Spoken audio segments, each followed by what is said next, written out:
So mga tol, matapos pong magpakitang gilas ang pambato natin sa middleweight division na si Wiljon Mindoro kahapon sa Amerika, nang pabagsakin niya ng dilat ang kalaban sa round 3 na si Lucas de Abreu.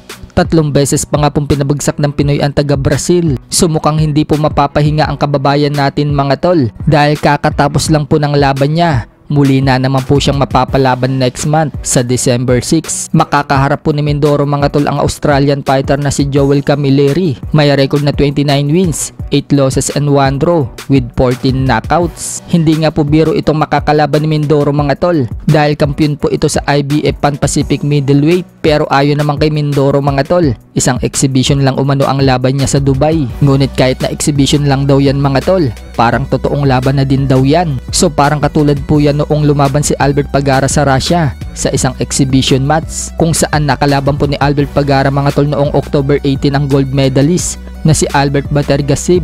Subalit hindi po maganda ang kinalabasan ng laban mga tol, na injured si Pagara at hindi na itinuloy ang laban.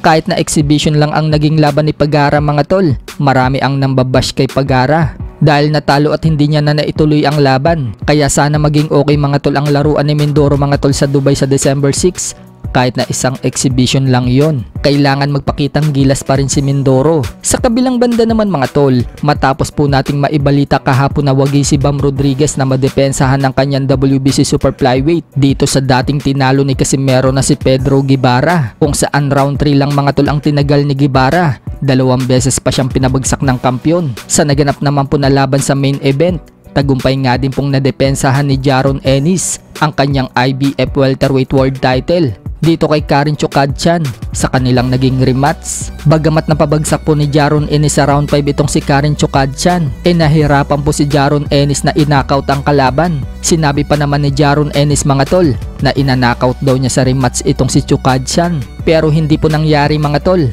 Umabot ng 12 round. Marami din ang nagsasabi mga tol kung knockout puncher umano itong nakalaban ni Jaron Ennis.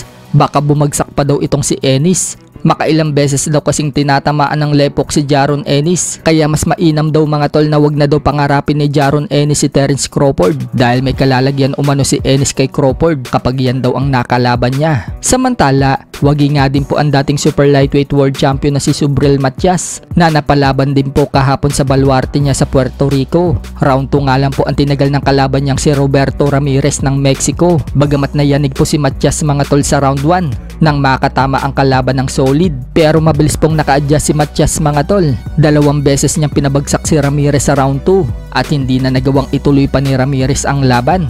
Kaya panalo po si Subriel Matias mga tol, bayan knockout sa round 2. Sa iba pa pong balita mga tol, former 3 Division World Champion Janrel Casimero dinumog ng mga fans sa boxing event sa Batangas. Sa gate pa lang mga tol, hindi na makapasok si Casimero. Marami kasi ang nagpapapicture sa kanya. Hanggang sa pag-upo nga po ni Casimero mga tol, marami pa rin na nagpapapicture sa kanya at nagpapa-autograph. Nakatabi pa nga po ni Casimero mga tol ang batikang aktor na si Joko Diaz. Hanggang sa pag-uwi nga po ni Casimero mga tol, pinagkakaguluhan siya. So sikat talaga si Casimero mga tol, gawa na madalas siyang makita sa social media at madalas siyang pag-usapan.